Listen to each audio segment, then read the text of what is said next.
अरण्य कांड 65वां सर्ग। लक्ष्मण का श्री राम को समझा बुझाकर शांत करना।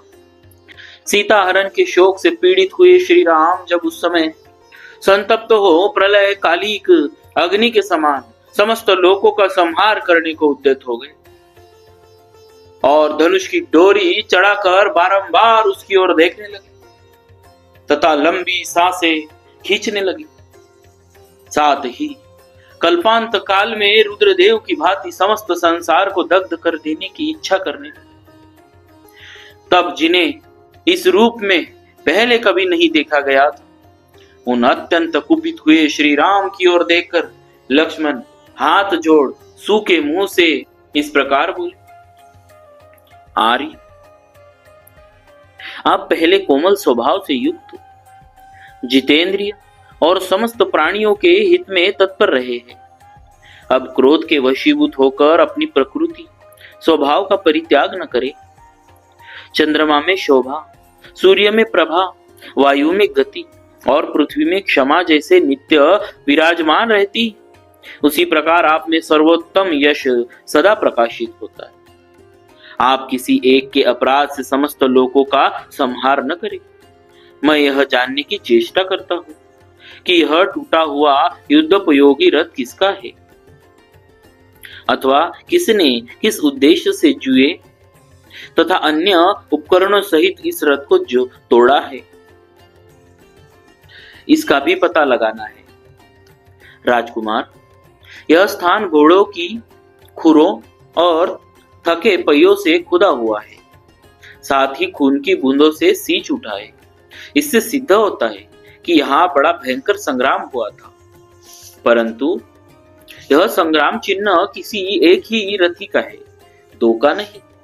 वक्ताओं में श्रेष्ठ श्री राम, मैं यहाँ किसी विशाल सेना का पद चिन्ह नहीं देख रहा हूं, अतः किसी एक ही के अपराध के कारण आपको समस्त लोगों का विनाश नहीं करना चाहिए, क्योंकि राजा लोग अपराध के अनुसार ही उचित दंड देने वाले, कोमल स्वभाव वाले और शांत होते हैं। आप तो सदा ही समस्त प्राणियों को शरण देने वाले तथा उनकी परम गति है। रघुनंदन, आपकी स्त्री का विनाश या अपहरण कौन अच्छा समझेगा? जैसे यज्ञ में दीक्षित हुए पुरुष का स्वादु स्वभाव वाले ऋत्विज कभी अप्रिय नहीं कर सकते, उसी प्रकार सरिताएं, समुद्र, पर्वत, देवता, गंधर्व और दानव, ये कोई भी आपके प्रतिकूल आचरण नहीं कर सकते। राजन, जिसने सीता का अपहरण किया है उसी का अन्वेषण करना चाहिए। आप मेरे साथ धनुष हाथ में लेकर बड़े बड़े ऋषियों की सहायता से उसका पता लगावे।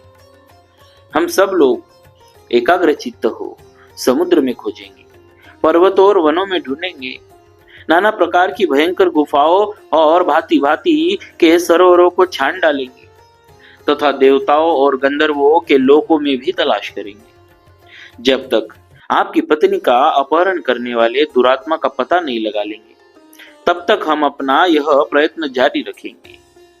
कौशल नरेश, यदि हमारे शांतिपूर्ण बर्ताव से देवेश्वरगण आपकी पत्नी का पता नहीं देंगे, तो उस अवसर के अनुरूप कार्य आप कीजिएगा।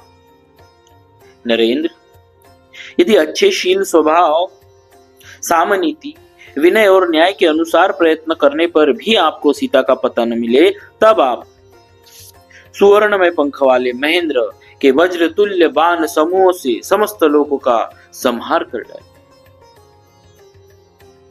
इस प्रकार श्री वाल्मीकि निर्मित आर्ष रामायण आदि काव्य के अरण्य कांड में 65वां सर्ग पूरा हुआ। बोलिए श्री सीताराम जी महाराज की जय।